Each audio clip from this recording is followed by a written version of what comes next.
Hi, I'm actor Ian Champion, and welcome to History of Horror Cinema, my podcast series devoted to the good, bad, and the ugly of horror movie history. Please don't forget to like what you hear and hit subscribe. I have such sights to show you. Dracula's Daughter, 1936. For a studio that had generated 4 literally monster-hit standalone horror films in the early 1930s, Universal was surprisingly slow to capitalize on milking them for sequels. Dracula, Frankenstein, The Mummy, and The Invisible Man all took a few years to see their legends produce long-running franchises. The Bride of Frankenstein was the first in 1935, and set a high bar in expanding and surpassing its prequel of 4 years ago, principally by retaining the talents of original director James Whale coupled with Frankenstein leads Boris Karloff and Colin Clive. Like Bride, the next one to be sequeled will be inspired by its literary source, but less successfully, and even more tenuously, with almost none of its original talisman. Whereas a half-hearted attempt at creating the monster's mate was briefly described in Mary Shelley's novel, a blackmailed victor begrudgingly assembles a temporary workshop concoction of loose limbs before abandoning it, Dracula's Daughter in 1936 initially came out of a short story edited from Stoker's novel that bears only a single useful element. Dracula's Guest was a short story, formerly a chapter from Dracula that detailed an encounter between the young hero Jonathan Harker and a female vampire, and was cut to keep the novel's length more manageable.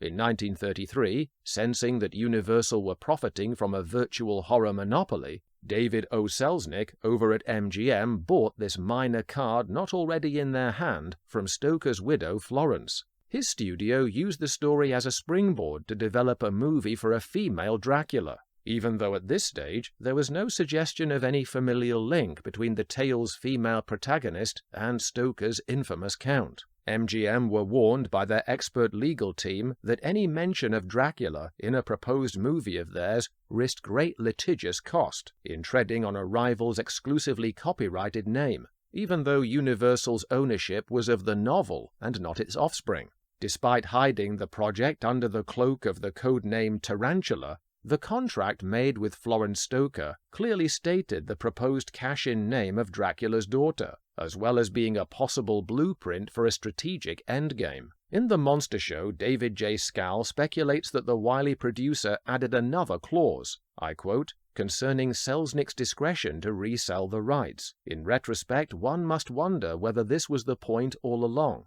By hiring Dracula screenwriter John L. Balderston and reusing characters such as Professor Van Helsing and the locale of Transylvania, this adds credence to the idea that the aim all along was to construct an enticing property for sale back to the House of Horror, and not a legally risky production in itself. In his treatment, Balderston could not recruit Count Dracula himself, even if allowed, since he had been staked to extinction by Van Helsing at the climax of the original film. Instead, he employed Dracula's Daughter to corral the harem of young, nubile undead that satellited Dracula in his castle. The writer reasoned that a lead female bloodsucker would get away with overt sexuality and seduction more than a male, and even introduced a kinky streak in portraying her as a sadistic whip-wielder whose male love slaves enjoy the torment. By implication, a torture chamber of devices on screen might also suggest creatively awful ways of draining the blood without drawing ire in equal measure from the censors. Balderston's concept had Van Helsing ridding Castle Dracula of the trio of vampire brides, while missing the extra casket housing his daughter, who goes on the rampage in London until the fiancé of one of her victims teams up with the professor. They ultimately mirror the thrill ride of Stoker's novel in heroically chasing the daughter into a fatal staking back home in Transylvania. Selznick knew he didn't stand a chance of making Dracula's Daughter at MGM. It contravened both Universal's copyrighted material and the agreement with Florence Stoker to only use characters from within Dracula's Guest. As if on cue, Universal acquired the material in September 1934 and enlisted the illustrious R.C. Sheriff to rework it, whose eventual submission suffered from restrictions themselves. In just over a year, Sheriff sent the Breen Office of Censorship 2 screenplays. The first attempt utterly dismissed for containing countless offensive stuff which makes the picture utterly impossible for approval under the production code, and the second, which featured flashbacks of Count Dracula, was forensically pecked at to neuter its suggested sexuality and horror, even to the level of requesting deletion of any rats, deeming their depiction as, I quote, bad theatre. Rodent removal aside, there's evidence that the Breen people fell victim to the temptation to blur the line between assessing the public suitability of filmmakers' work and positioning themselves as actual creative collaborators, a suggestion similarly made about James Furman during his stewardship of the British Board of Film Classification between 1975 and 1999. Since censorship could be ruinously expensive to a film that was already finished, the Breen office, like the later BBFC, were consulted preemptively at script stage. This in effect allows a judge to assert influence and input before filming begins, which is not the same thing as objective after-the-fact evaluation. In January 1936, after Universal told the Breen office that they were resorting to a rethink of the entire story, the censors replied, "We shall be happy to work along with you on the script when you have it ready." In this climate of adding another strata of cooks to meddle with the broth, it's a wonder any films were released of any singular merit during the production code's draconian grip. Eventually, a script by Garrett Fort for Dracula's Daughter was green-lit, albeit unfinished, in order to satisfy a deadline in Selznick's option. By now, the hoped-for inclusion of James Whale directing Bela Lugosi and Jane Wyman was not possible. Whale allegedly had encouraged the wild flights of R.C. Sheriff's imagination in order to get out of a commitment he had never wanted to make, freeing him to direct the musical Showboat. The rush to get Dracula's Daughter into production with an incomplete screenplay on February 4, 1936, carried over into the frantic pace of filming by director Lambert the Invisible Ray Hillier. Universal ordered 7-day working weeks, which meant it finished shooting in just 5 weeks on March 10th. However, it still overran its schedule and budget by 7 days and $50,000, coming in at $278,380.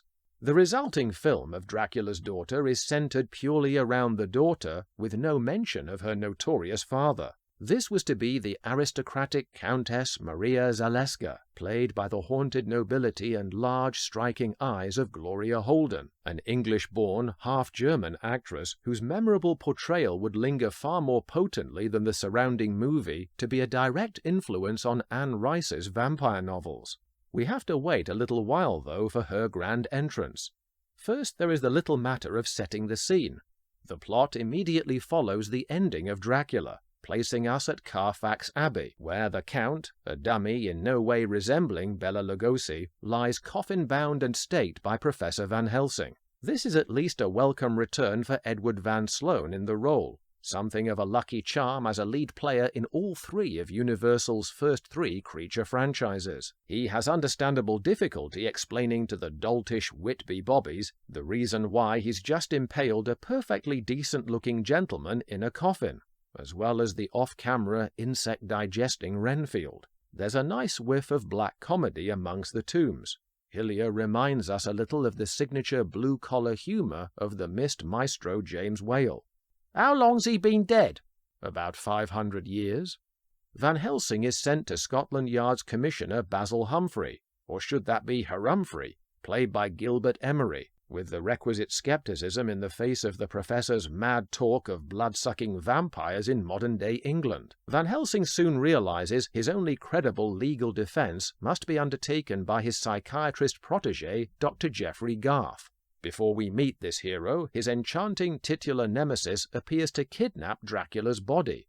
It is his spectrally poised daughter, Countess Maria, swathed in black but allowing her hypnotic eyes to radiate a yearning, enigmatic energy. To emphasize her ethereal beauty, Universal's famed makeup artist Jack Pierce worked with special effects talent John P. Fulton to render her skin tones a grey-green for later scenes, making her pallid in contrast with the living cast. A subtler version of the experimentation upon the undead Boris Karloff's creature for The Bride of Frankenstein. After transfixing one of the station cops with her ring, Countess Maria orders Daddy's corpse stolen for ritual burial by her manservant Sandor, Irving Pitchell, whose inexpressive demeanor and Eastern European blouse would be right at home in Ed Wood's stock company. Pitchell played the part in the days before he felt more at home as a director, helming the effects Oscar winner Destination Moon in 1950, until his Semitism and, ironically, patriotism had him blacklisted by the monstrous House Un-American Activities Commission. After a Viking-style burning, complete with fiery puffs of salt purification, the Countess feels a desperate craving for her father's spell over her to be broken for her eternal happiness. Meanwhile, there are victims to be drained, starting with a top-hatted toff. She then crosses flirtatious swords at a party with Dr. Garth, in the winning form of Otto Kruger, the actor's name belying the former American Broadway matinee idol. Kruger has a confident, relaxed air that every so often barks crankily at his put-upon assistant Janet, Margaret Churchill. Their unacknowledged crackling chemistry tells us he may have a future with her, if he can survive the smouldering peepers of Maria. "I never drink wine," she intones, throwing away Lugosi's celebrated tease line a little too quickly for effect. Someone at the party who chose her words with more devastating effect was infamous gossip columnist Hedda Hopper. She can be seen here as Lady Esme Hammond in her first incarnation as an actress. Shortly after this film, she spread her leathery wings and scorched flames across Hollywood as a dragon who, alongside rival Luella Parsons, lucratively kept all the buried treasure of industry secrets as her power base of influence. Back to a more benign persuader, and Garth's appointment book is filling fast, as he now finds himself in demand as the only hope for both Van Helsing and the beguiling Countess. Here is where Dracula's daughter achieves its only real resonance of depth, in the theme of modernity versus the traditional. She represents the old world, shackled to narrow-minded superstitious fear. He spearheads the brave new world of psychotherapy, freeing people of their limiting past traumas. Indeed, his mention of psychological release is a hot button that causes Maria's eyes to flash like fog lamps with impatience to become his patient.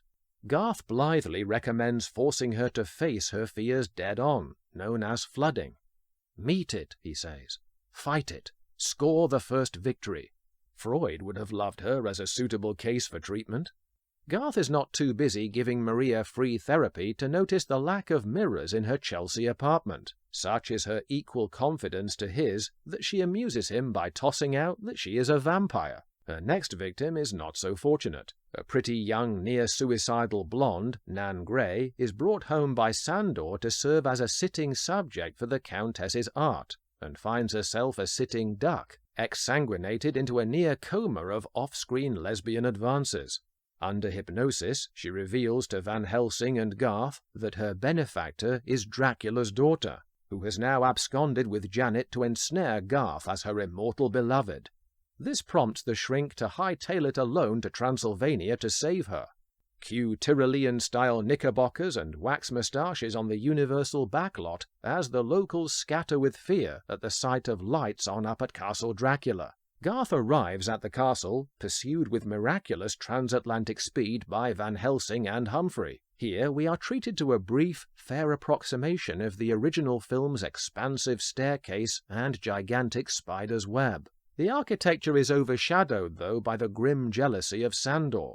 His stoic exterior cracks into vengeance at seeing his promised immortality usurped by the therapist. The divide between ancient and modern is starkly exposed once more, as his wooden arrow fatally pierces his mistress, but is no match for the modern pistol. Upon seeing her beautiful corpse at rest, Van Helsing opts for gruff respect over sententiousness. She was beautiful when she died. 100 years ago. Dracula's daughter would be the last stake through the heart in the studio's run of horror films for 2 years.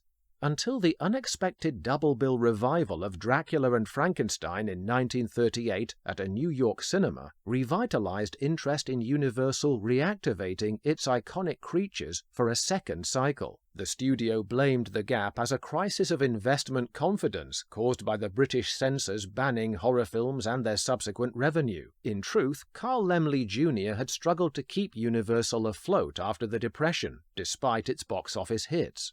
He was forced to gamble his controlling interest in the company as guarantee against $1 million loan from Standard Capital Corporation, which subsequently was called in, handing over Universal's ownership to its debtors.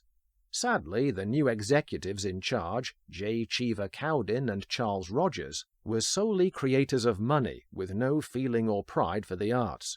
They rebranded the mindset of the studio as the new Universal, quickly sacrificing horror films on the altar of the bottom line. One immediate side effect was Boris Karloff's relegation to straight drama character parts, for example in 1937's crime thriller Night Key. This downturn in fortune was soon reversed, though, in 1938, when the aforementioned New York theater owner discovered a box office bonanza in reviving Universal's two most famous properties for a one-week run. At least Cliff Work, the studio's new head of production, had the insight to see that profit could be made once more from the House of Horror.